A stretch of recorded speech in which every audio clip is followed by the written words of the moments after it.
Gonna start in Isaiah 11 today. But a shoot will come out of the stump of Jesse, and a branch out of its roots will bear fruit.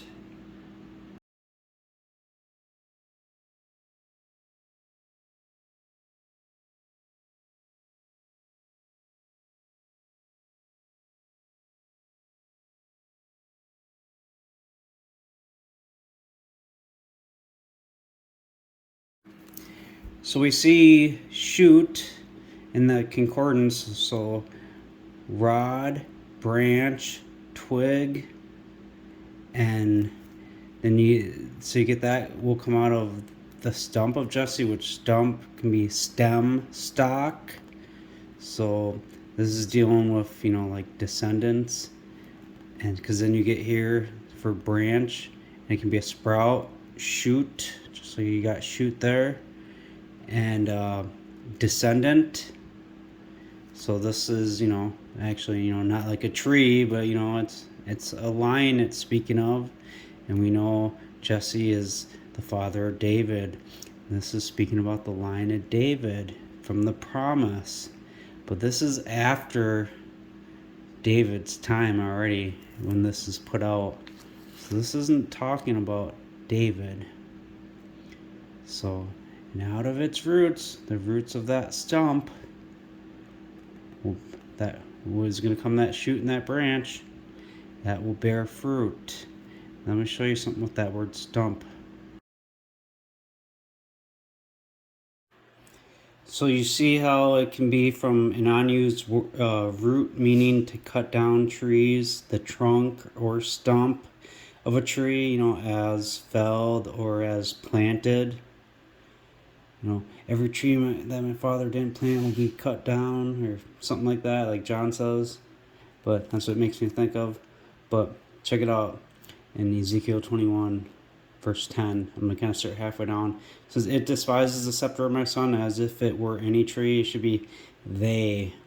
That's what I would do, because when you finish down here in verse 11, it talks about, it's given to be polished, so it might be taken by the hand. The sword is sharp and it is polished to be given into the hand of the destroyer.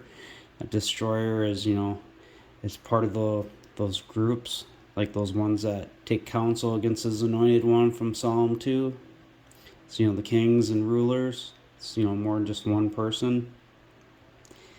Because this is that connection I made in the last video with Isaiah 49:2, with the sharp sword going out of his mouth, the polished arrow.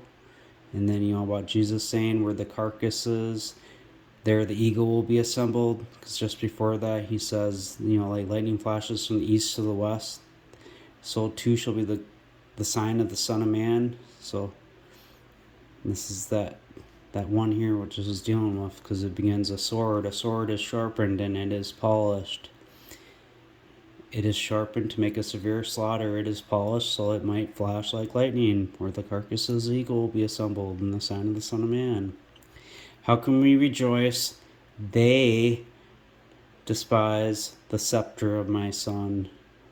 Jesus' scepter, and as if it were any tree. He's that stump of Jesse. He was the one cut down, and he has given it that scepter to be polished, so that it might be taken by the hand. The sword is sharpened and it is polished to be given into the hand of the destroyer. So those destroyers, despise the scepter of my son as if it were any tree, because they cut him down, they made him a stump. But you get to Revelation chapter 2, verse 26, "And to him who comes off victorious and keeps my works until the end, I will give him authority over the nations, and he will shepherd them with a rod of iron. Like clay bowls, they will be shattered into shivers. Like that I also received alongside my father that scepter, that rod of iron, the scepter. And I will give him the morning star." So we see that Psalm 2, the kings in the earth rise in rebellion and take counsel together against Yahweh and against his anointed man. And if you watched my last video, it was in Isaiah. It talked about, El hides himself. You know, at the end of Revelation, the tabernacle of God comes down. That's his anointed man. So, and it tells him that, look, ask me now, we'll give the nations for your inheritance and the ends of the earth for your possession. Remember we talked about with the fullness of the nations? I've spoken about it in my previous videos. How, and you know, his younger brother will be greater than him, and his seed will be the fullness of the nations. And then you see the blessings on Joseph in Genesis 49, and also in Deuteronomy 33. You see all the earth and everything in there. That's the fullness. And like Jesus said in John 16:13 through 15. But when that Spirit of truth comes, and you know, that Jesus has everything from his Father, and that, you know, he's given everything to that one. And it's that one of that promise. Because that one that who comes off victorious is that one that who is, God who is, who was, and is coming. And then John heard a voice behind him. And all of a sudden he told him, write down the things you see. And then, you know, part of what we read was in that letter where he said, you know, to him who comes off victorious, I will give him a scepter. So, you know, people reading this after they've seen the sign of the Son of Man and they know he's away up in heaven. It's telling you that, hey, that one you saw, he's this one of Psalm 2. He came up here, he's got the scepter, he's going to come down, he's going to dash them in pieces like a potter's bowl. So be wise, therefore, you kings, be instructed, you judges of the earth. Serve Yahweh with fear and with trembling, be ruled by the Son, in case he becomes angry and you perish from the way, and his anger can flare up in a moment. The exuberances of those seeking refuge in him. And you can also see it in it's Isaiah 28 or 30, one of those chapters, where it talks about indignation being in his mouth. And then in Lamentation, I want to say it's chapter 3 or chapter 4, it says, does not good and evil come out of the mouth of Yahweh? Like look, you see anger can flare up in a moment. This one, he's going to tell people off. They've taken the tabernacle of Jesus.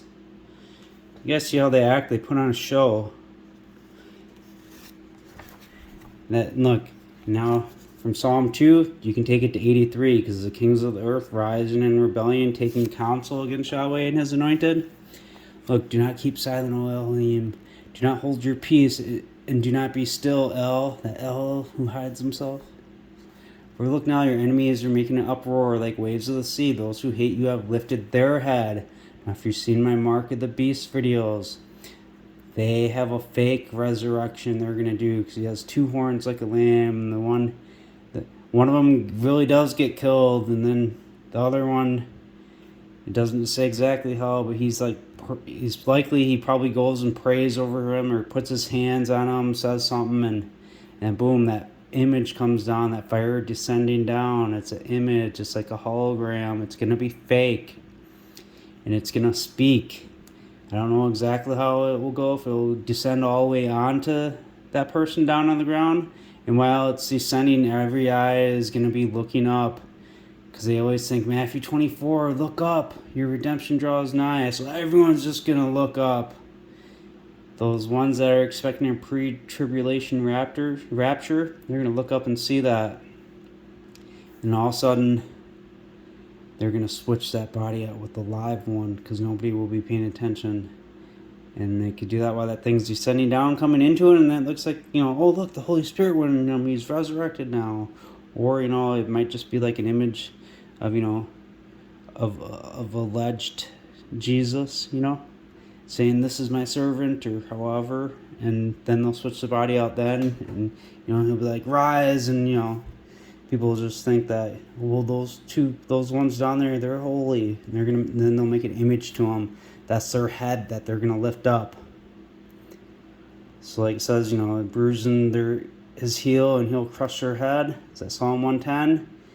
He will execute the heads of them. But they have taken crafty counsel against your people and conspired against your hidden people.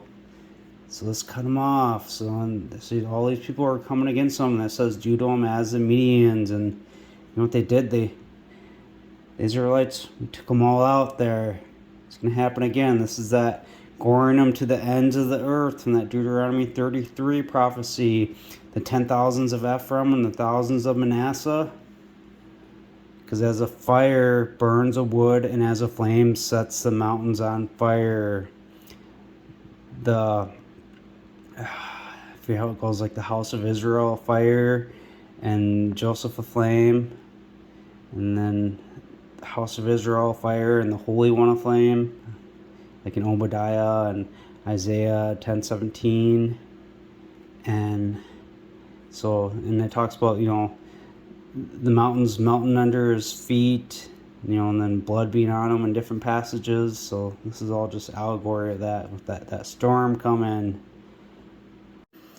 Isaiah 34, look at that. The indignation of Yahweh in verse 2 is over all the nations and the fury against all their armies. Those Psalm 83, those other peoples.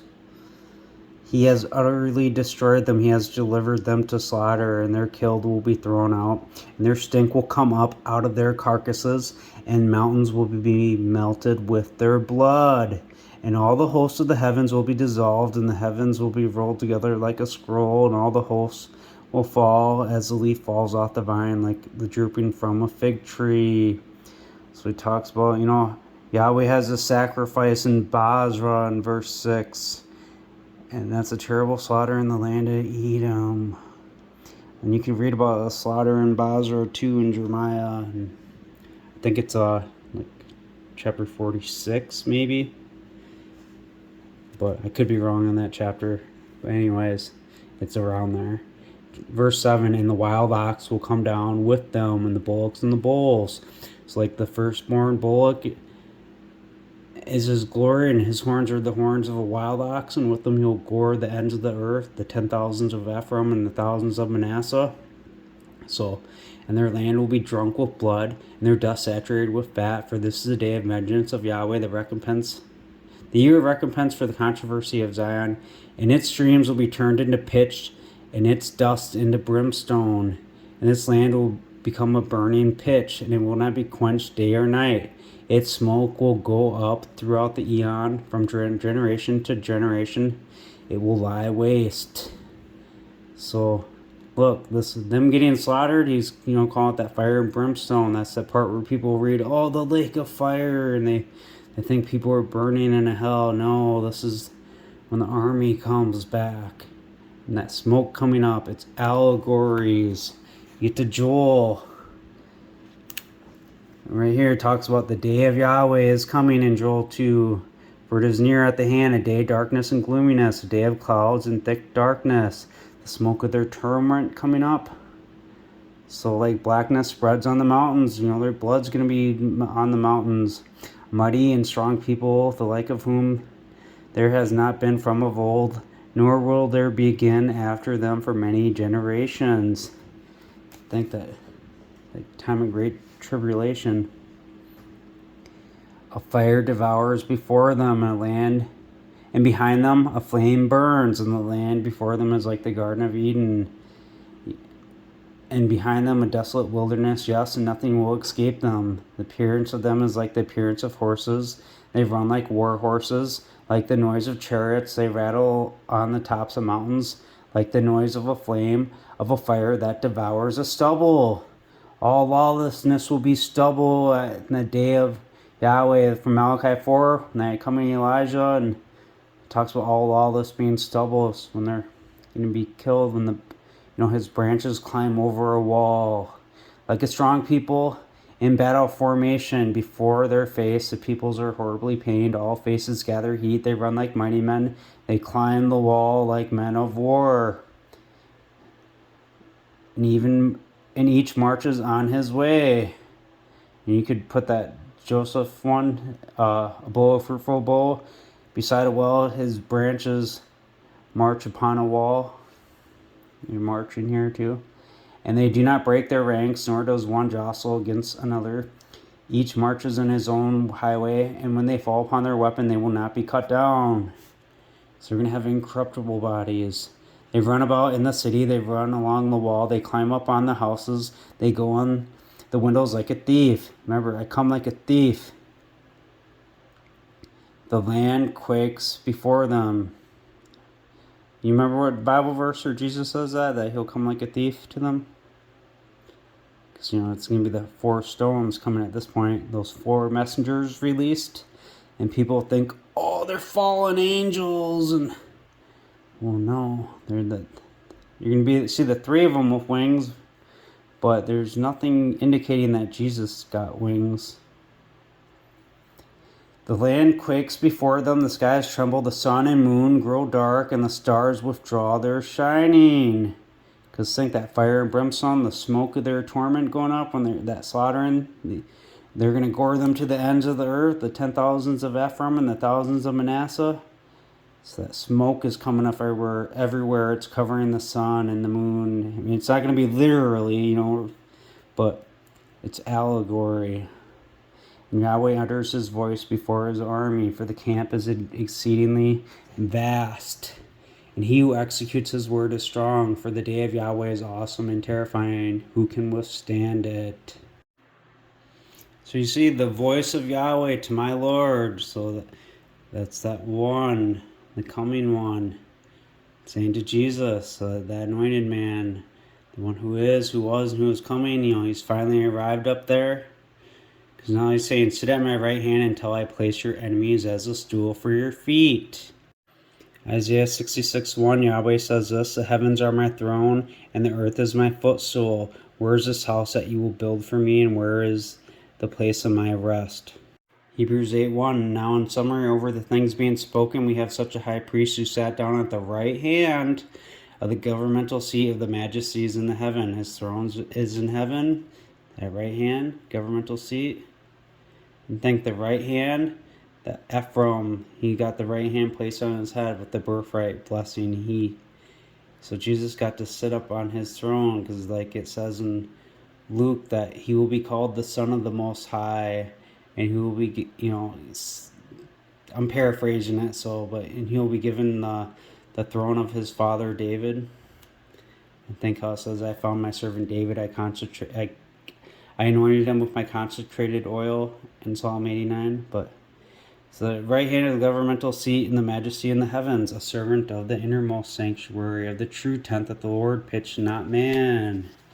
And boom, I covered this in the last video. See that the mercy seat, the Ark of the Covenant. See that one to get more understanding.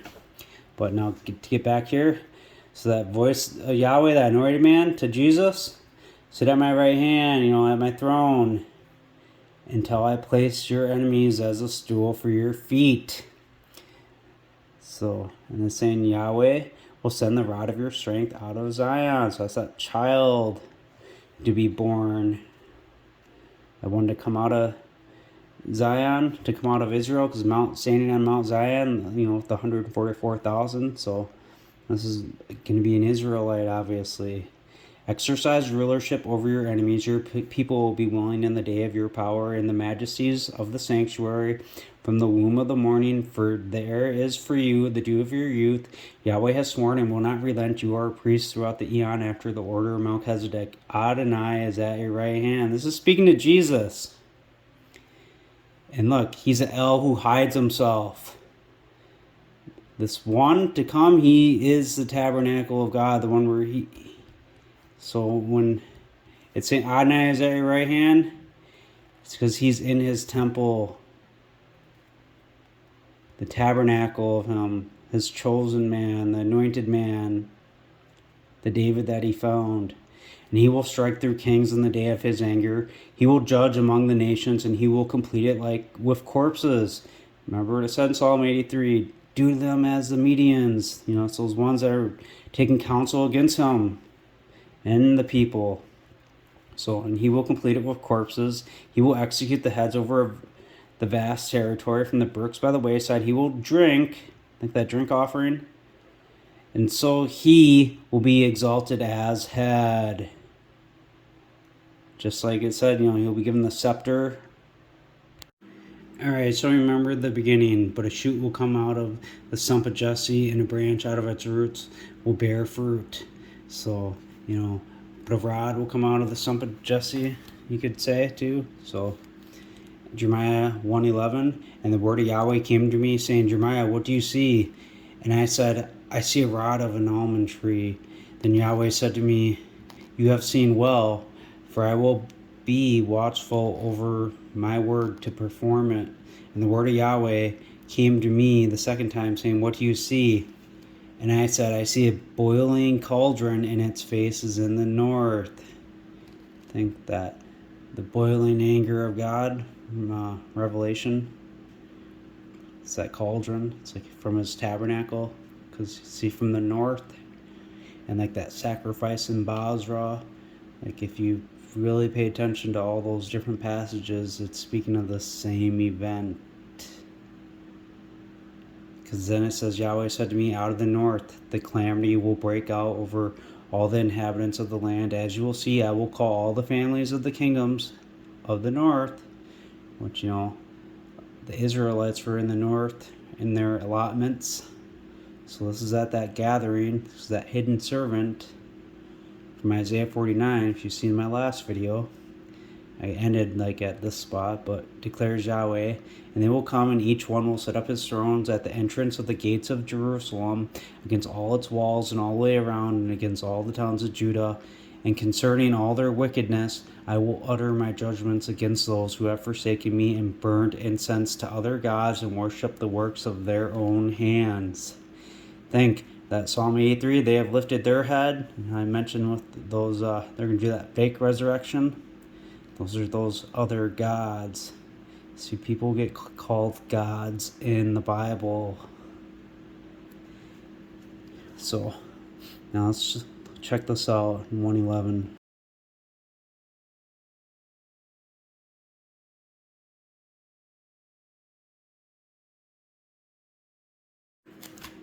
So we see like a rod, a stick, staff, war club, shoot to germinate.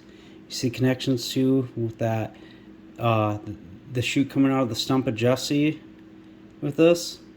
Now, and then it's kind of cool too how it said like a guide. Reminds me of Matthew 23. I'd say read the whole chapter, but I'm just going to do a few spots on it. Like verse 8, "Do not be called rabbi, for one is your guide, the Christ." So that root word from there, from that, the rod, the stick, the staff, the shoot to germinate, like a guide.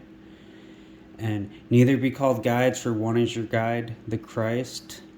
The most eminent among you will be your servant, and whoever exalts himself will be abased, and whoever abases himself will be exalted." And, calling those Pharisees hypocrites and scribes.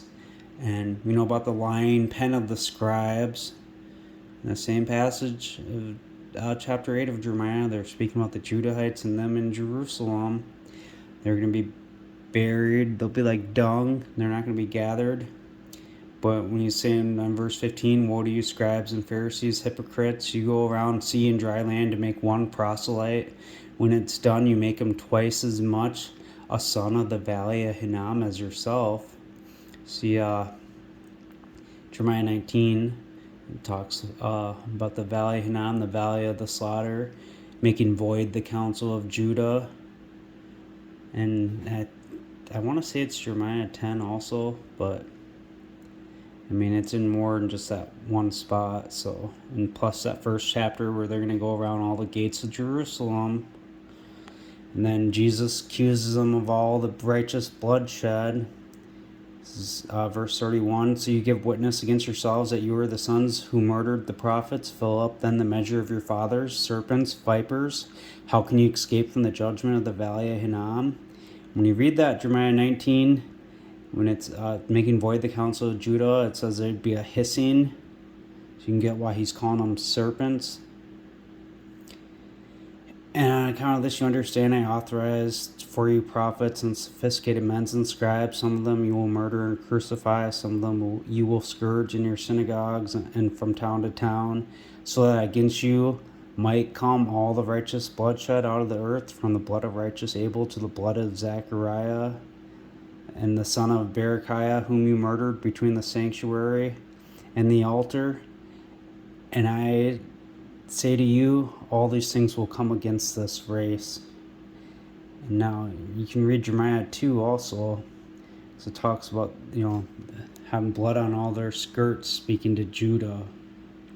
Verse 37, Jerusalem, Jerusalem is always associated with Judah in the Old Testament, but somehow people just go, they're only Edomites.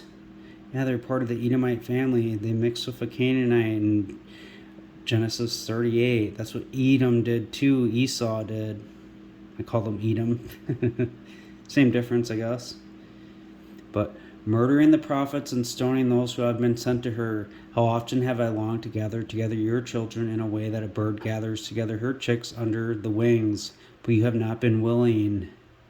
See now, your house is being left to you desolate. See Jeremiah 9:11. For I say to you, you will by no means see me until you will say, exalted is the one coming in the name of the Lord. You're going to see an exalted one coming first. Jeremiah 50, verse 28. The voice of those who flee and escape out of the land of Babylon declare in Zion the avenging of Yahweh our Elohim, the vengeance of his temple. Call out together the archers against Babylon. All you who bend the bow, camp against it on every side. Let none of them escape. Repay her in keeping with her work and in keeping with everything she has done. Do to her double. From Revelation, for she has been proud against Yahweh, against the Kodesh of Israel, the Holy One of Israel. Therefore her young men will fall on the streets, and all her men of war will be cut off in that day, declares Yahweh. See now I am against you, most proud men, declares Adonai Yahweh, for your day has come, the time I will punish you. And the most proud man will stumble and fall, and nobody will raise him up.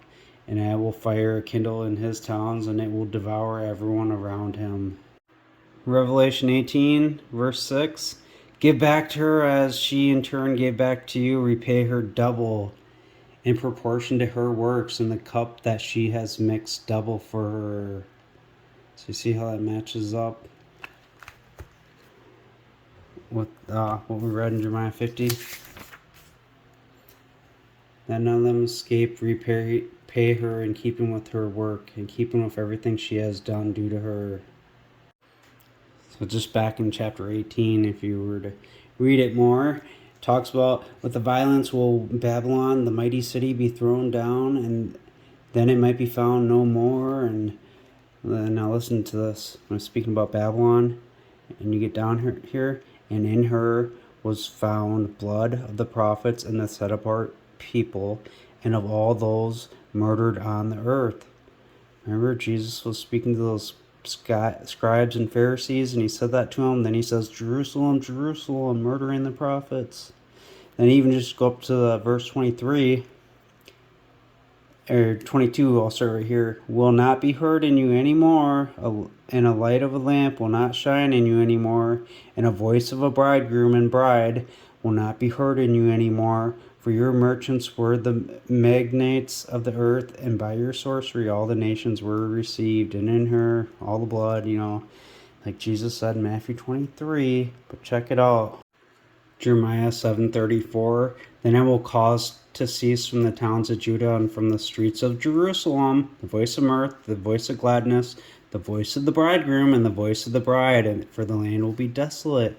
In you was found all the blood of the righteous set apart people, like Jesus was saying to the scribes and Pharisee. And then he said, oh, Jerusalem, Jerusalem, how often I long to gather you together like a bird gathers a chick under her wings, or chicks under her wings. See now your house is left desolate. Jeremiah 9:11. And I will make Jerusalem a heap of ruins, a den of jackals, and the towns of Judah I will make a desolation without inhabitant. Revelation 16:1. And I heard a loud voice out of the sanctuary saying to the seven messengers, go your ways and pour out onto the earth the seven bowls of the boiling anger of God. So remember that boiling anger of God, and then Jeremiah 1 with that boiling cauldron from the north. And Zechariah 1:6. Away, away, flee from the land of the north. For I have scattered you like the four winds of the heavens, declares Yahweh. Deliver yourself, Zion, you who live with the daughter of Babylon. And then I've broken this down before. So you will choose the temple. Yahweh will inherit Ephraim, his portion in the appointed land. Might even say Joseph. But because the lion pen of the scribes. Be silent, flesh, before Yahweh, for he has roused himself from his appointed habitation. Some being resurrected, in the north. There's a sacrifice in Basra and all those connections. It's in the north. And he showed me the high priest Joshua standing before the messenger of Yahweh, and an enemy standing at his right hand accused him. And Yahweh said to the enemy, Yahweh rebuke you, you enemy. May Yahweh, who has chosen the temple, rebuke you.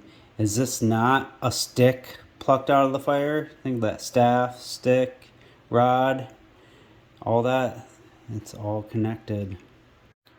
Hosea 7:8, Ephraim is anointed one among the peoples, a cake not turned. That's a burnt offering.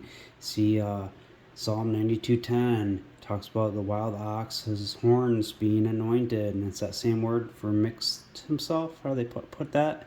It's that same word, and they put it as anointed there. It's the same thing meant here. That's that stick plucked out of the fire from Zechariah 2. Come from the land of the north. Micah 6:9. Yahweh's voice cries out to the city, and those of true stability will regard your name. Hear the staff and him who appointed it. Think staff, stick, rod, all those connections. The shoot, the germinating one. You get it? Coming out of that stump of Jesse. The one, from the line of David. Jeremiah 46, you see a river flooding, and it's different peoples. Break it to verse 10. For this is the day of Adonai Yahweh Sabaoth, a day of vengeance, so that he might avenge himself on his adversaries, and the sword will devour, and it will be satiated and bathed with their blood. For Adonai Yahweh Sabaoth has a sacrifice in the north country by the river Euphrates. In the north, that sacrifice is at. Now look, 48:17, mourn for him, all you who are around him, and all you who know his name. Say how the strong staff is broken, the beautiful rod. Think that stick, the staff, the shoot, all that. Hear the staff and him who appointed it. Then for Yahweh says this, verse 40, as you will see, he will fly like an eagle and spread his wings over Moab. And get to 49, verses 17 through 22, and you got the swelling of the Jordan. He's going to run away. Who is this chosen man? And look, as you will see, he will come up and fly like an eagle and spread his wings over Basra. Remember, there's a sacrifice in Basra from that Isaiah 34. And now you get up to chapter 50, a little bit farther, like verse 40 to like 44. But so you get that same overthrowing Sodom and Gomorrah and Son of Man not being there, and it says, as you'll see, people will come from the north. I think that's where that sacrifice in Basra, in the north. He will come from the north, a stick plucked out of the fire. A mighty nation and many kings will be raised up from the remote parts of the earth, and they will hold the bowl and the lance. They are cruel, and they will show no mercy. The voice will roar like the sea, and they will ride on horses, put in formation. Think those horses too, Joel. Like a man to the battle against you, daughter of Babylon. I think they're surrounded Jerusalem too in the first chapter here. The king of Babylon has heard the report of them, and his hands have grown feeble. Anguish took a hold of him, birth pangs of a woman in labor. As you will see, he will come like a lion from the swelling of the Jordan to the habitation of the strong. But I will make them run suddenly from it. They're going to be scattered this time. Who is this chosen man? Look, Zephaniah 1. Hold your peace in the presence of Adonai Yahweh, for the day of Yahweh is near. For Yahweh has prepared a sacrifice. He has designated his guests, and it will come to pass in the day of Yahweh's sacrifice. Remember what we read here in Jeremiah 46? For the day of Adonai Yahweh Sabaoth, a day of vengeance, so that he might avenge himself on his adversaries, and the sword will devour, and will be satiated and bathed with their blood. For Adonai Yahweh Sabaoth has a sacrifice in the north country by the river Euphrates. And there's going to be avenging after that happens. So that same in the north is that same thing you see in Isaiah 34 with the sacrifice in Basra, and then that other spot we read with the sacrifice in Basra, because it's mentions it in chapter 49. It says, as you will see, he will come up and fly like an eagle and spread his wings over Basra. And that's that same, staff, stick, rod, that shoot. That, later you will see he will fly like an eagle and spread his wings over Moab. Like Jesus says, wherever the carcass may be, there the eagle will be assembled. So we see this is that same day in Zephaniah. So verse 2, I will completely sweep away everything from the face of the ground, declares Yahweh. I will consume man and animal. I will consume the birds of the skies and the fish of the sea and the idols along with the lawless. And I will cut off man from the face of the ground. I think all the lawless will be stubble in that day. So declares Yahweh. And I will stretch out my hand against Judah and against all the inhabitants of Jerusalem, just like at the beginning of Jeremiah, and tells you how this mystery Babylon he's going up against there. This is where people get confused too, because you'll read something where it says, you'll hear Yahweh utter his voice from Jerusalem, and yeah, it's at the time of the slaughter, like after he's, took them out there. So, and they're gonna rebuild and stuff afterwards, but from there, they're going to go against the Syrian. I believe that's Isaiah 10. And I will cut off from the remnant of Baal from this place the name of the black-robed adulterers with the priests and those who worship the hosts of the heavens on the housetops. And those who worship swearing by Yahweh, swearing by Melcham, which are Moloch. I got in the footnote here. And those who are turned back from Yahweh and who have not sought Yahweh himself, nor made inquiry of him. And now that swearing by Moloch, I think they're actually speaking about that one that they're going to set up as their head, because I'm going to show you something in Amos.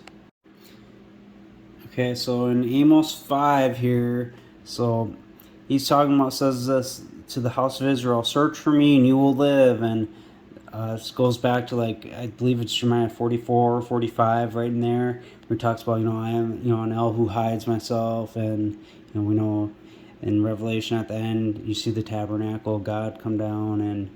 But he also says in those Isaiah 44 or 45, one of those chapters there, could even be 46, but he says, I did not say search for me in vain. So search for me and you will live, but do not search for Bethel, nor go into Gilgal. And so do not cross over to Beersheba. So I think when they were saying that, because you read about Bethel and their altars and all these other places, I think they're talking about like in their church system, the Mystery Babylon, because those 501(c) churches, they're not teaching this. I believe it's Isaiah 59 talks about truth being missing, because they don't have it. And for Gil will surely go into the captivity of Bethel, into captivity, and Bethel will come to nothing, because even when you've seen in Hosea 7, how I mentioned Ephraim is an anointed man, a cake not anointed one among the people, a cake not turned, so that's a burnt offering, that's that stick plucked out of the fire. Well, if you kept reading all the way into Hosea 9, talks about, the prophet is mad, but he was with Elohim, and then Ephraim is, will fly away like a bird, no birthing, no conceiving, no one with child. I think he already died and was resurrected. Here's that burnt offering. And it says Ephraim's planted in that pleasant place, because he's up in heaven for that 1260 days, because that's the Revelation 12 sign. And it says he will bring his sons out to the murderer. Well, in Hosea talk about them being sons of the living God, so the God who is, who was, and who is coming, the Almighty, that living God. So because then when he gets up behind John, he says, I was dead, or I am living, and I became dead, and I live forevermore. Just kind of paraphrasing that, but he's that living God, and it says in Hosea 7 that he will chastise them according to the report of their congregation, which those are what we see in Revelation 2 and 3. Because when John hears that voice behind him in chapter 1, and he tells him, write down all those things you've seen from those 7 spirits, those 7 lampstands. Those have they represent the 7 churches and the people, so that's where he wrote those letters to them from. That's why you hear, because it's written for them to read, and they'll know after they see the sign of the Son of Man that he's up there, and that those letters are going to him. And that's why it's Jesus saying to him in that chapter 2 that him who overcomes, I will, give him my scepter, kind of, the one I shared around the beginning of this video from chapter 2. So they'll know, oh yeah, that's that one who died and was resurrected, and we just seen him zipping around. Wherever the carcass is, the eagle will be assembled. So, but those Bethel, that was in the north. That's other Israelites. Like just because you're not of Judah and you're an Israelite, if you're denying the king, you're gonna get something coming to you too when at the return. You need to bow down. Search for Yahweh and you will live, in case he breaks out like fire in the house of Joseph and devours it. And so, if you've seen some of my other videos too, from like Jeremiah 31 and Hebrews 8, so it talks about making a covenant with the house of Israel, and then it says house of Judah, but we know Jeremiah 8:8, lion pen of the scribes, and it has Judah and Jerusalem in the context of chapter 8. And then chapter 36, Jeremiah is having a guy write down words for him, and that king of Judah, and then they would burn it.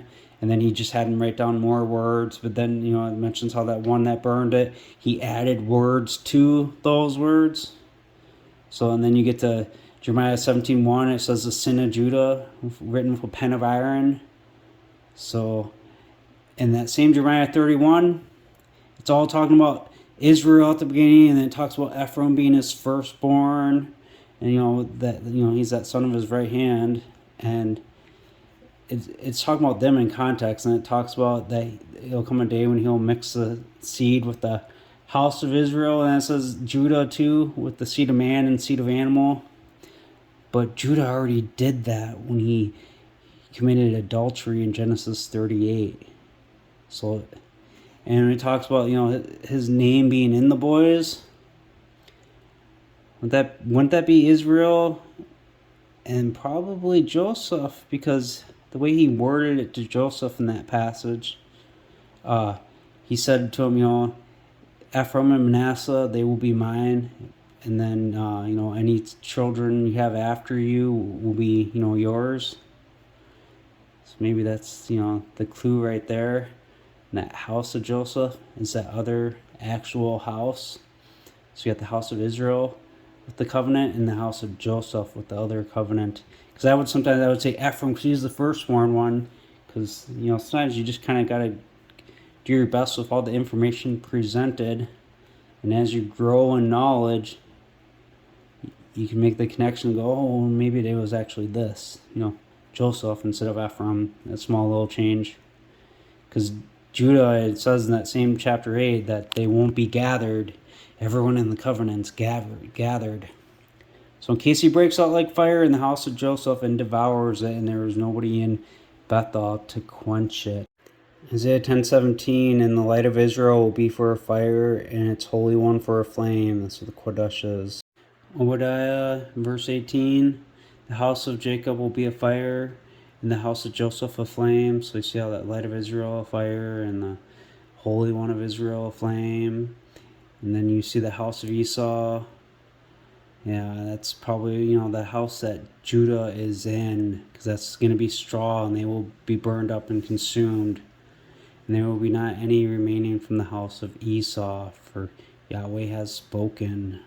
Jeremiah 44:11. Therefore Yahweh Sabaoth says this, Elohim of Israel, as you will see, I will set my face against you for calamity to destroy all Judah. And if that wasn't enough for you, because he said he was going to make all Esau stubble, everyone from the house of Esau, and look, he just told you he'd destroy all Judah. And then he says it again, verse 27, as you'll see, I will watch over them for calamity, not for good, and all the men of Judah who are in the land of Egypt will be consumed by the sword and by famine until there is an end of them.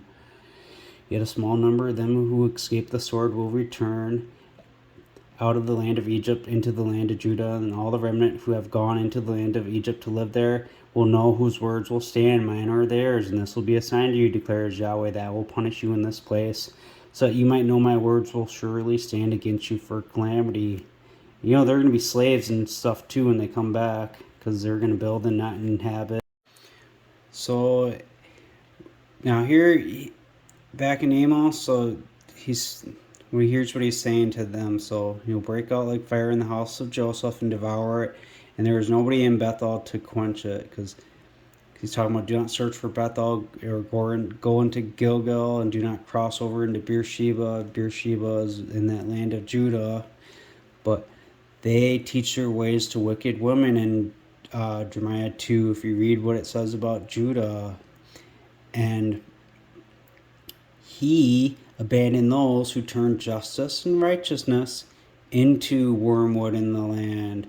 He's mentioning this to say this to those other Israelites in Bethel, but they're spread in the four corners now. Who turned it into wormwood? Jeremiah 23:15. Therefore Yahweh Sabaoth says this concerning the prophets, as you will see, I will feed them with wormwood and make them drink the water of gall. For from the prophets of Jerusalem, profaneness has gone out into the lands. It's kind of funny too. It mentions that Sodom and its inhabitants, like Gomorrah, like mentioned in Jerusalem. They commit adultery. They walk in falsehood. Strengthen the hands of evildoers, so nobody turns back from lawlessness. They prophesy by Baal. Because look, it says they teach their ways to wicked women in Jeremiah 2. Back in Amos, he who created Pleiades and Orion turns the shadow of death into morning and makes the day dark with night. See, they go after those other gods, and they got these stupid ideas, and all these different teachings they make up. But their own little creation that they know nothing about. Only Yahweh created. He set the foundations. So search for him who calls for the waters out of the sea and pours them out on the face of the earth. Yahweh is his name. He who causes destructions to come flashing against the strong, so that destruction comes against the fortress.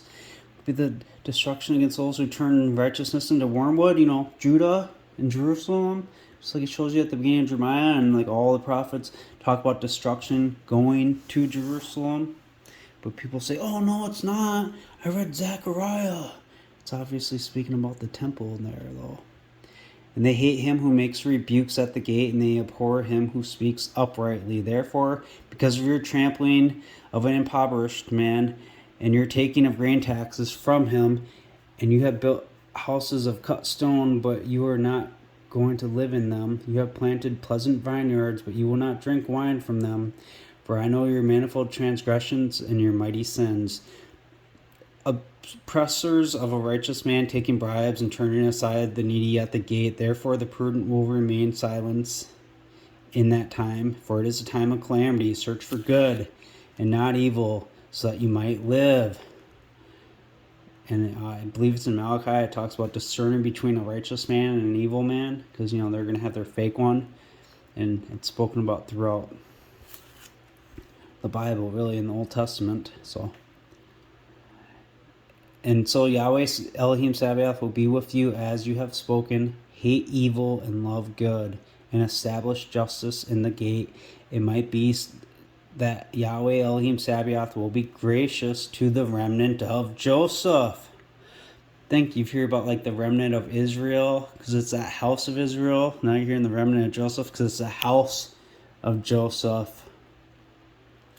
The covenant is with the house of Israel in the house of Joseph. I'm going to have to take out where I put Ephraim in my little notes and write Joseph there, just scratch it out. Because, yeah. Therefore, Yahweh Elohim Sabaoth Adonai says this, wailing in the streets, and they will say in all their highways, alas, alas, and they will call the farmer to mourning, and to wailing those knowing a lamentation. Think, Jesus said, I am the true vine, my Father is the husbandman. And it's like the farmer.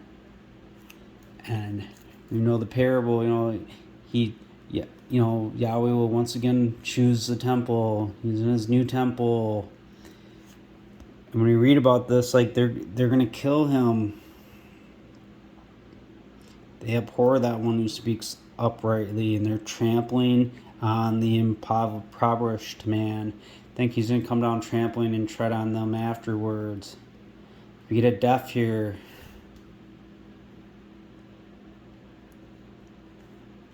And then so he's the mourning because in the lamentation, because he's dying. I think in the book of Lamentations it talks about his end coming with a flood, the breath of their nostrils. But then he says, and Jesus said in Matthew 24, lightning flashing from the east to the west, wherever the carcass will be, there the eagle will be assembled. And then, you'll see the sign of the Son of Man, and everyone will be wailing. So, and in all the vineyards wailing, for I will pass through you. Because this is that lightning flashing from the east to the west, going to fly through there, and they're going to be wailing. So Matthew 24, lightning flashing from the east to the west, wherever the carcass might be, the eagle will be assembled. But immediately after the tribulations of those days, the sun will be darkened, and the moon will not give its lustres, and the stars will fall from the sky, and the powers of the heavens will be shaken. And then the sign of the Son of Man will blaze in the sky, and all the tribes of the land will mourn, and they will see the Son of Man coming on the clouds of heaven with power and immense glory. And he will authorize his messengers with a loud sounding trumpet, and will gather together the chosen out of the four winds from the extremities of the skies as far as the ends of them. See, that part is immediately after the tribulations of those days, like after he's killed, the eagle's going to be assembled, he's going to go away and stuff, but then that tribulation happens, and then the sun being darkened and all that, because that's when he comes in the skies, and they're going to all mourn and stuff, and they're going to know what's coming, because his messengers being authorized, because he resurrected them, and they're going to go out and do the gathering from the extremities of the sky, from the land of the north. And here's how Revelation begins. It talks about, all eyes will see him, and they'll be wailing, because, God who is and who was and who is coming. Jesus, because the spirit of the testimony of Jesus is the spirit of prophecy from Revelation 19. But chapter 1, verse 7, he says, be watchful. He comes with the clouds, and every eye will see him, and those who pierced him. And all the tribes of the land will wail over him, because he's going to pass through them. So you get it? You got this little death, and they're wailing in all the vineyards. It's them throughout the land, because he's going to pass through. And a lot of the false teaching of angels, so they go, oh, they're fallen angels, when it's going to be the Christ that's going to be flying with the eagle wings. They're going to be wailing like, oh, it's Satan. And, there's going to be all sorts of lies. Because it says the dragon dragged a third of the stars with his tail. I believe it's Isaiah 9:14-15. Talks about the head and the tail, and the head being, that one of the promise, and the tail being those false prophets. So he'll pass through you. Woe to you who long for the day of Yahweh.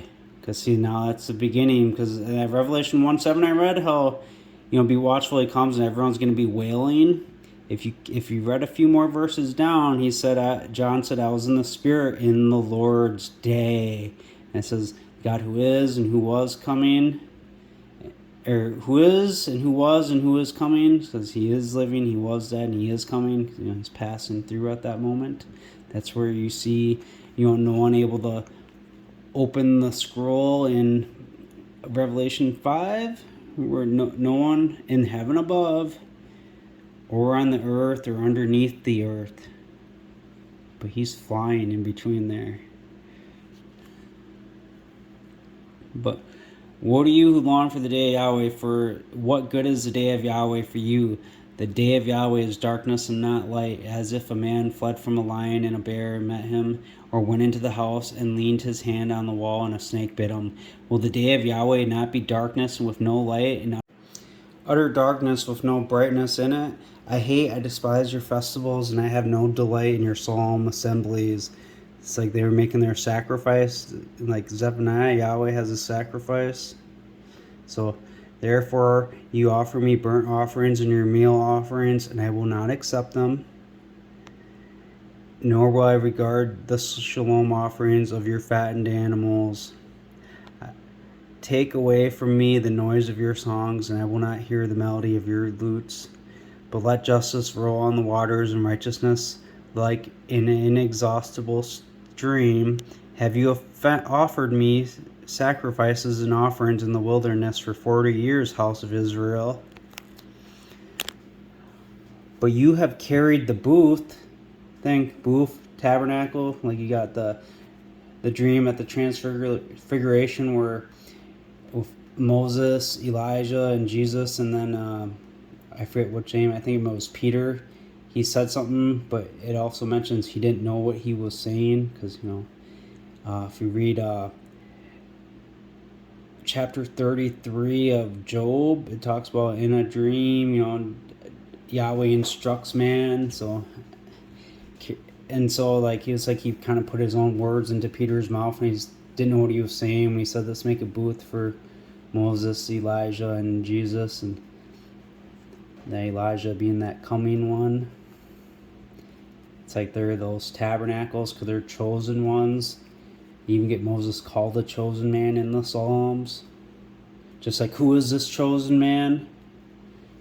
And it mentions how a prophet like Moses will come. So you get it? So you, Israel, you've carried the booth of your Moloch and Kim, your images, your star god you made for yourselves.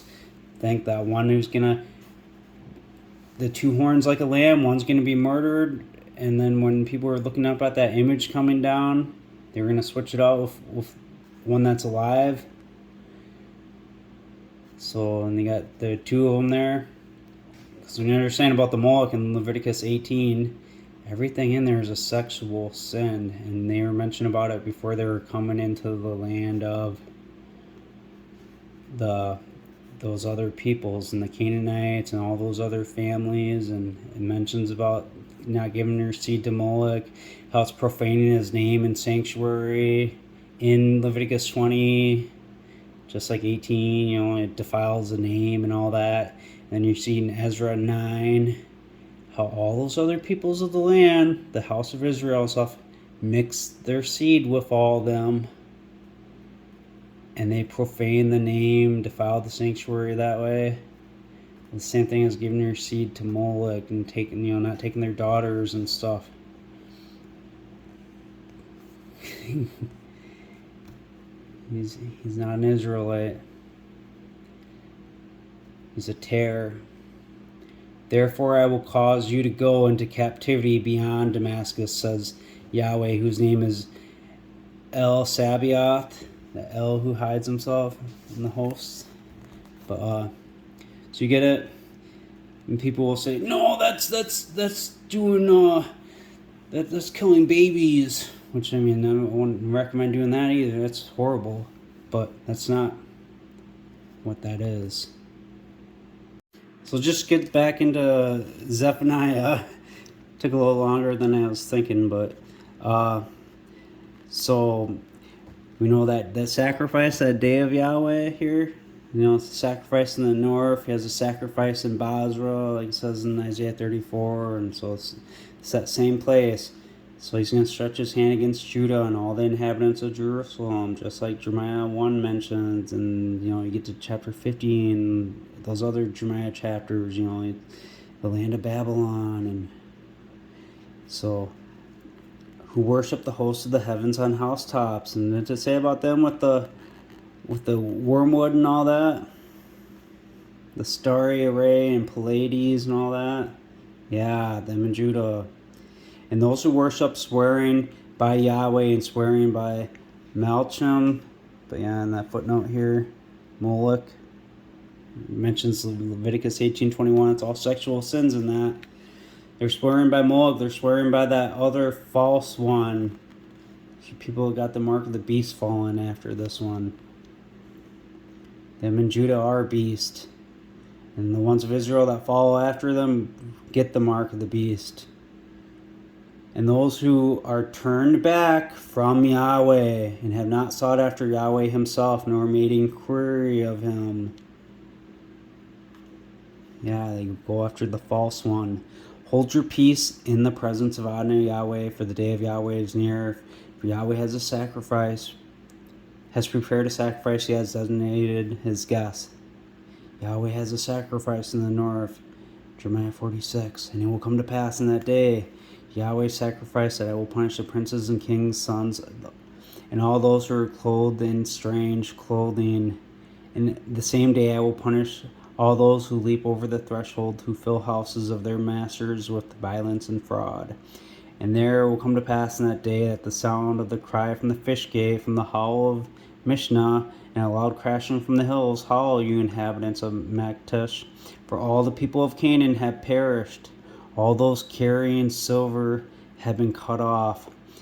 And it will come to pass at the time I will search for Jerusalem with lamps, and I will punish the men who are complacent on dregs of wine, who say in their heart, Yahweh will not do good, nor will he carry out any evil.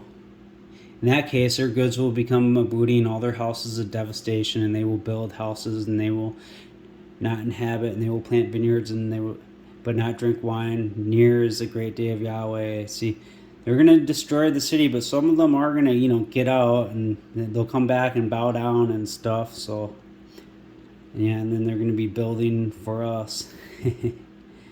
So the sound of the day of Yahweh, bitterly he will cry out, the mighty man. The day is a day of anger, a day of trouble and distress, a day of waste and desolation, a day of darkness and gloominess. Think the smoke of their torment going up, covering the clouds, the allegory. A day of clouds and thick darkness, a day of a ram's horn. You see my video talking about Daniel with the ram's horn, and the vision I got showing that. Yes, an alarm against the fenced cities. And it's now on Nahum. El is jealous and Yahweh is avenging, and possessor of anger. Think that boiling cauldron. His indignation. Who can stand up to the fierceness of his anger? That boiling cauldron, land of the north. His fury is poured out like fire, and rocks are broken by him. Yahweh is good, a stronghold in the day of trouble. He knows those who flee to him for refuge. Both an overflowing flood, he will make an utter end of its place, but darkness will overtake his enemies. What do you conspire against Yahweh? He will make an utter end. You kings that, Psalm 2 and stuff. Distress will not rise up a second time, for while they are entangled together like thorns, and while they are drunkards who are drunk, they will be devoured, fully dry like stubble. Think those drunkards of Ephraim, and the lawless being stubble, burning up the thorns and briars from Isaiah 10, 17, 18. There is one who comes out of you who imagines evil against Yahweh, a counselor of uselessness. That one coming out of you? I think that the Syrian one, that one who's the Moloch image and all that. Although, Yahweh says this, although completely safe as well as numerous, they will nevertheless be cut down when he passes through. I think when he passed through the first time, they're wailing. He's going up there. He says, all eyes will see and they will be wailing. Now I have afflicted you. I will afflict you no more, for because now he's speaking when he's coming back, whatever, that he's going to break the yoke off of the necks of the Israelites. Because if you read those blessings in Genesis 49, when it's mentioning Judah, it says your hands will be on the neck of your enemies. Their enemies are the Israelites. For I will break his yoke off you, and I will burst your shackles apart. And Yahweh gave a commandment concerning you: no more of your name will be sown from the house of your gods. Judah, your house will be left desolate, and I will cut off the graven image and the molten image. That image, the fire coming down from the sky, and he said, let's make an image to him, with those two horns like a lamb, the one that's really dead, and they replace him with the one that's alive. When that fake image comes down, that little hologram, it's their gods they make for them, because they're going to come out, they're going to be, for Judah, and they're going to tell their lies. And I will make it your sepulchre, for you are despicable. See on the mountains the feet of him who brings good news, who publishes shalom. Judah, keep your solemn festivals, perform your vows, for the man of uselessness will no more pass through you. He is utterly cut off. So he comes back, he's going to kill them. Those fake ones are the image of the beast, the one that's going to make war against the King of Kings. He's going to be out of Judah. And they keep their feasts, and they kill him. He doesn't like their sacrifice. And they perform their vows in Malachi. And it was accepted because, they killed Jesus. Malachi 3. This isn't anything good for Judah there. It says, he who scatters is coming up against your face. Judah. Watch the roads, make the loins strong, fortify your strength mightily, for Yahweh is on the way to bring back the preeminence of Jacob, like the preeminence of Israel. For the plunderers have plundered them and destroyed their vine branches. Joseph is a fruitful bowl, a bowl beside a well, and you could say vine on those words too. The shield of his mighty men have become reddened, the men of valor are clothed in scarlet. Chariots flame like iron torches. In the day of his making preparation, and the cypresses are brandished. The chariots will rave as though mad in the streets. They will jostle against each other in broad roads. But right here, I think it should be he, because it's speaking about that he who scatters. His appearance is like torches. You could say a flame too when you look into it. Like a flame. He flashes like lightning flashes from the east to the west. So shall be the sign of the Son of Man. Habakkuk 1:5. Look among the nations, observe and wonder with astonishment, for I will perform a work in your days you would not believe if you were told. It's like Paul mentions in Acts. He puts it in the future too. He warns that, that this might not come against you guys, or I forget exactly how he worded it, but in the way that he did, he was putting this as a future event. He said scoffers, mockers, mock and perish, and I'll do a work in your days. He's quoting Habakkuk. He's putting this book in the future, but I'm going to just kind of skip up ahead.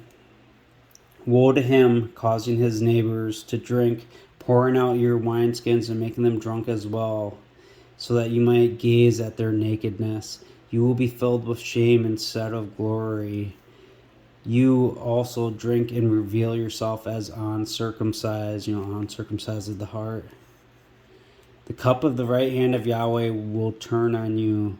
He's going to pour on them double. You're going to kill the right hand.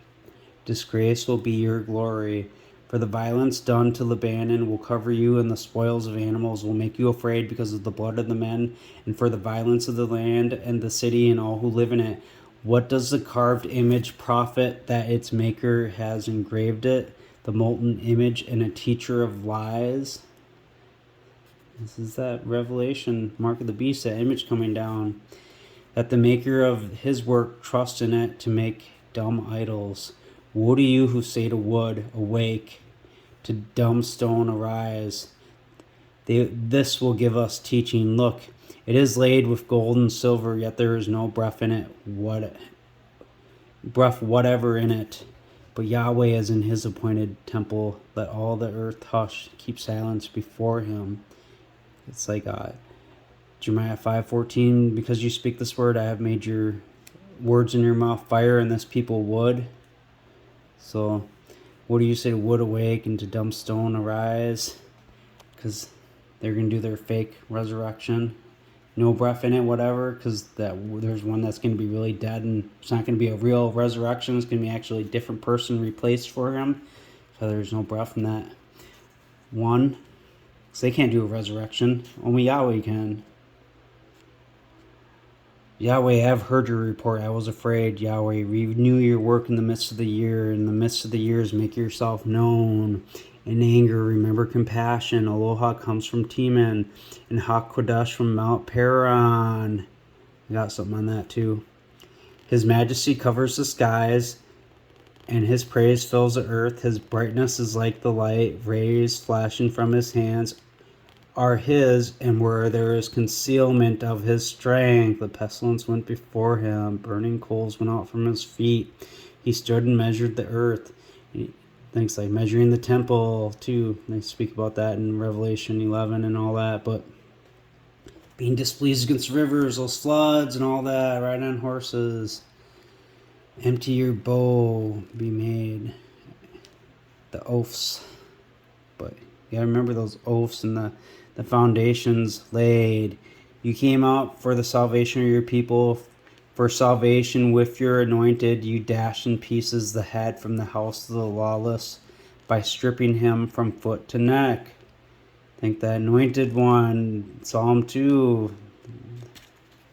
And then Psalm 110, he'll dash in pieces the heads of the enemies, and he'll be made head. So Deuteronomy 33, and this is the exaltation with which Moses, the man of Elohim, exalted the sons of Israel before his death. And he said, now hold on, just remember, we read in Habakkuk 3:3, Eloha comes from Teman and Hakodesh from Mount Paran, the Holy One. And he said, Yahweh came from Sinai, and he rose up in light to them from Seir. He shone out of Mount Paran. Think flashes like lightning, like torches, like a flame. And he darts like lightning. So like lightning flashes from the east to the west, so too shall be the sign of the Son of Man. And he came in speed with 10,000s of his set-apart people. From his right hand a fury law for them. Yes, he loved the people, and all the set-apart people are in your hand. And they sit at your feet, and the footstool on the earth when he's up there. He's up in heaven when he shines up there. They receive your words. Moses commanded a law for us, the inheritance of the assembly of Jacob, and he was king in Jeshurun, when the heads of the people were gathered together with the tribes of Israel. And then you get to verse 13. And Joseph, he said, blessed is his land by Yahweh, with the precious things of the sky, with the dew in the deep that lies beneath, with the best of the produce of the sun, the best yields of the month, with the best of with the first of the ancient mountains, and the best of the age-old hills, with the best of the land and its fullness, and the favor of him who lived on the bush, and the fullness of the nations, everything in there. Let it come on the head of Joseph, and on the top of the head of him who was set apart from his brothers, like the firstborn of a bullock is his glory, destined to be slaughtered. The horns of the wild ox are his horn. That's a transformation. With them he will gore the peoples to the ends of the earth. Think the smoke's going to cover all the stars and all that, the smoke and the brimstone. These are the 10,000s of Ephraim and the thousands of Manasseh. And you get it in the 10,000s of his set apart. It's the Ephraim one of the promise. He's letting you in on that secret. So you see that connection from Habakkuk. And now if you watch my other previous videos, and I mentioned about like Psalm 18, I made mention of this book in there. So like the glittering spear here, but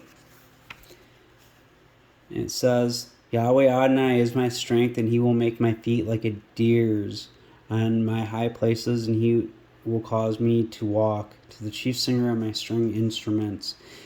See that? It talks about his feet like deer in Psalm 18. And I brought it to this book because it's put as a future event by Paul. Acts 13:40, see to it therefore that spoken by the means of the prophet might not come against yourselves. See, there's something coming in the future.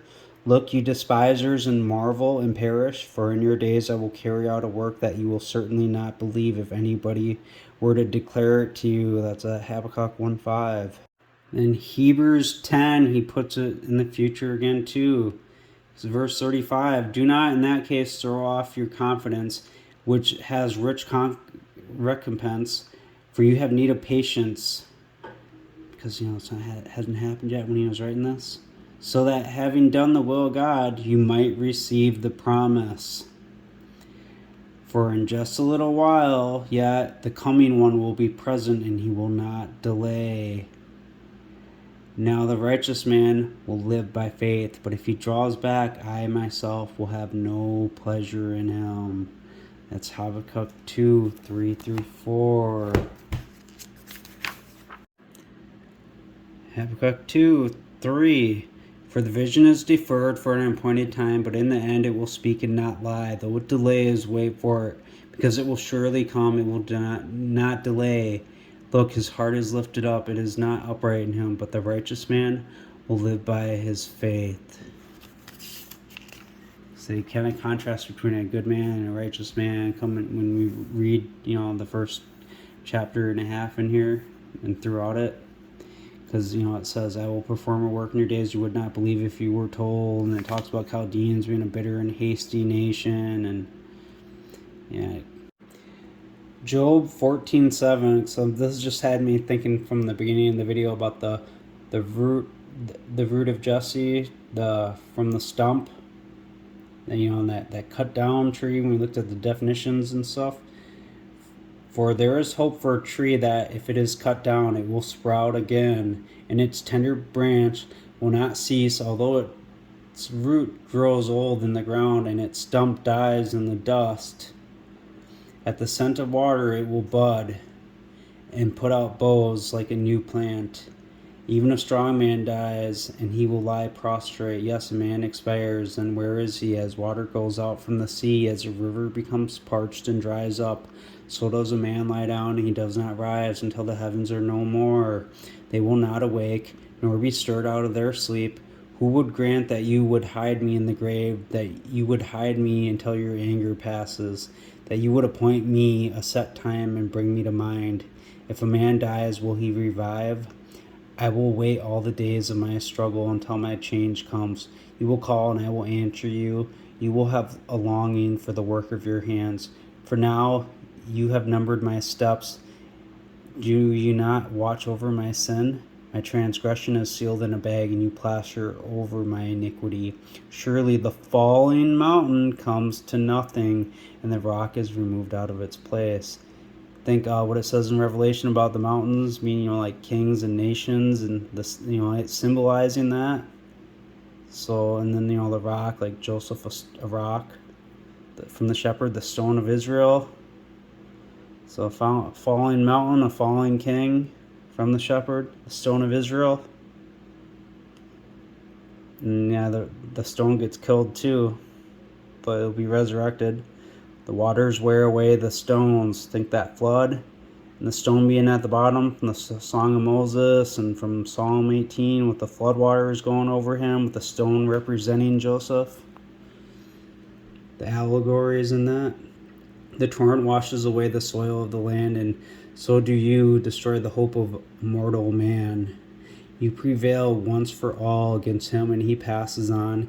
You change his countenance and send him away. I think that 1260 days. His sons come to honor, and he does not know, and they are brought low, and he does not realize, but his flesh on him will be in pain, and his heart will mourn over itself. There's so much more deep stuff I could go into on Job, but I think it'd go over a lot of people's heads. It's kind of deep. Yeah, so just to cover this Psalm 18 a little bit again. So, got the floods of useless men over him, get a resurrection, and, he rode the caribou and flew. He flew on the wings of the wind, and, all the connections with the Ark of the Covenant with that, if you've watched my other video. And he made darkness his secret place. So, and thick clouds with hailstones, coals of fire. Yahweh thundered in the heavens. Elion, Most High, gave his voice. Hailstones and fire. He sent out arrows and scattered them. He shot like lightning and confounded them. Because I've showed this in other videos. I'm not going to do it again, but you can get it in the concordance and see it if this is your first time seeing it. But and then he made the connections with he makes his feet like deer to Habakkuk, and I've showed you that. So it's just showing you this is that same man. And he teaches my hands to make wars. You know, I've showed this in my last video. If you know the Genesis 49 prophecy about Joseph and his arms being strengthened by El, and so, and that with him he teaches my hands to make war. That takes you to Psalm 144 too. Because he says in verse 39, for you strengthen me with empowerment for battle. So, and he talks about him being made head.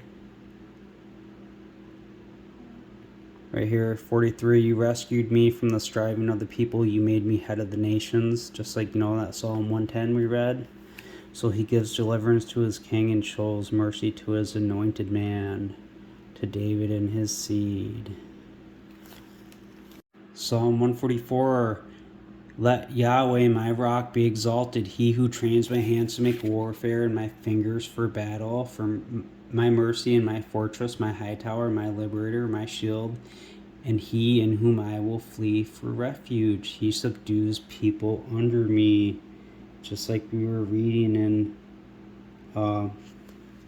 Psalm 18, because he says, he teaches my hands to make war, and you strengthen me with empowerment for battle. And just before that, I wounded them so that they were not able to rise. They have fallen under my feet. So he makes him a footstool for his feet. When he uses that voice of Yahweh to Jesus, to my Lord, how it's worded, but it's to Jesus. Sit at my right hand until I make your enemies a footstool for your feet. And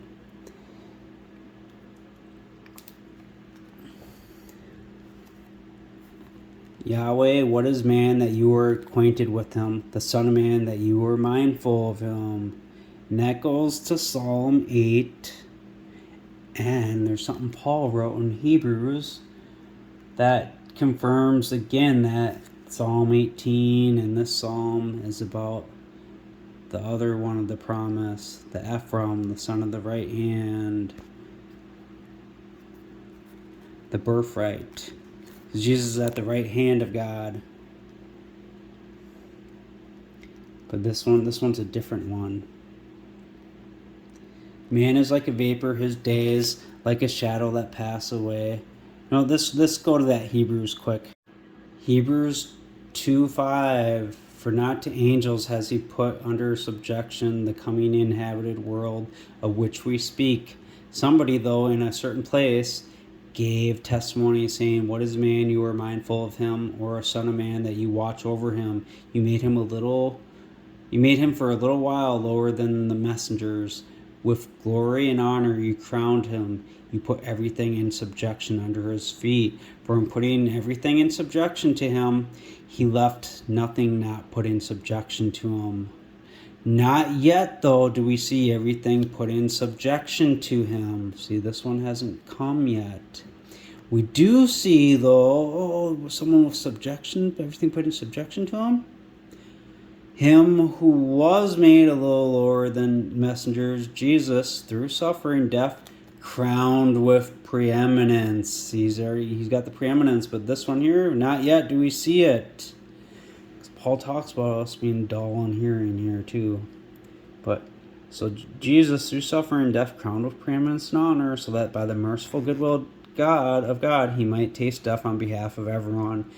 For it was fitting for him, because of whom are all things, and through whom are all things, in bringing many sons into preeminence, to bring to perfection. That's what Jesus is going to do through sufferings, the author of our salvation. That's that one that's going to come and destroy the enemies. For both he who sets apart and those having been set apart are all out of one, and for this reason he is not ashamed to call them brothers, saying, I will declare your name to my brothers. in the presence of the ecclesia. That's Jesus. He's going to declare that author of their salvation to the brothers. Psalm 8, Yahweh our Adon, how majestic is your name. Not yet do we see everything put in subjection to him, like Paul said. But we see it in Jesus. But the one it's speaking about is someone else, obviously. You who set your majesty above the heavens, out of the mouth of babies and infants you have ordained strength because of your enemies, so that you might put an end to the foe and the avenger. When I consider your heavens, the work of your fingers, the moon and the stars that you fixed in place, what is man you are mindful of him, and a son of Adam that you watch over him? For you made him a little lower than messengers, and you crowned him with glory and honor. You made him have dominion over the works of your hands. You put all things under his feet, all sheep and oxen, yes, and the animals of the field, the birds of the air, and the fish of the sea, passing along pathways of the seas. O Yahweh our Adon, how majestic is your name in all the earth. Now, too, in Revelation, that dragon that drags the third of the stars with its tails, with its, the false messengers. And when he comes back and gores the ends of the earth, it talks about him, that army taking a third of the earth. So yeah, it's, couple billion people are going to be slaughtered at this return. I don't know how long it's going to take, but it's not going to be instantly. But yeah, there's still going to be, animals of the field, birds of the air, fish in the sea, all that afterwards. Until the, very end of the day, there's going to be another battle, which I've spoken about in my Gog and Magog videos. I have a couple of them that speaks about there being a battle at the beginning of the day and then at the end of the day. Which, that 1,000 years. But so, back in Psalm 144, so, what is man that you are acquainted with him, the son of man that you are mindful of him? Man is like vapor, his day is like shadows that pass away. Bow your heavens, O Yahweh, come down, touch the mountains and they will smoke. So that Elyon, the Most High, coming down, the mountain smoking, filled with blood under his feet on the mountains and smoke coming up. You get it? Now check this out. Flash out lightning and scatter them. So you see that verse 6, should probably say, flash like lightning and scatter them. So like Jesus said, like lightning flashes from the east to the west, so too shall be the sign of the Son of Man, for wherever the carcass is, there the eagle will be assembled. Shoot your arrows and destroy them. This goes right back to that Psalm 18, verse 14. You shot your arrows, or you send your arrows, your word, and you shot like lightning, scattered them. Paraphrase that, but you get it. Put out your hand from above, snatch me and rescue me out of deep waters, from the hand of sons of a foreigner. There's going to be floods at the end of the day, invasions. Whose mouth speak vanity, and whose right hand is a right hand of lies. And it's that other one they're trusting in during that day, because they're going to have a fake one. And I will sing a new song to you, O Elohim. On a harp of 10 strings I will sing praises to you, he who gives deliverance to kings, who snatches his servant David from the sword of evil. Rescue me and deliver me from the hand of sons of foreigners, whose mouth speak vanity, and whose right hand is the right hand of lies. 2 Samuel 7, so we know that shoot coming out of the stump of Jesse is that stump being the one of the promise, where he said, I will establish after you your seed who will proceed out of your loins. That's the stump. And I will establish his kingdom. He will build a house for my name. And we know how the Ark of the Covenant was a representation of the shadow of heavenly things to come, just as this is. And I will establish the throne of his kingdom, of that house he built, that branch, that shoot coming out of the stump and the root of Jesse, which that root and stump being Jesus, and that branch growing out is the Ephraim one of the promise. The second one here, and I will be a father to him, and he will be a son to me, and in whom his committing iniquity I will chasten him with the rod. So will the appointed seed be its stump, the line of David.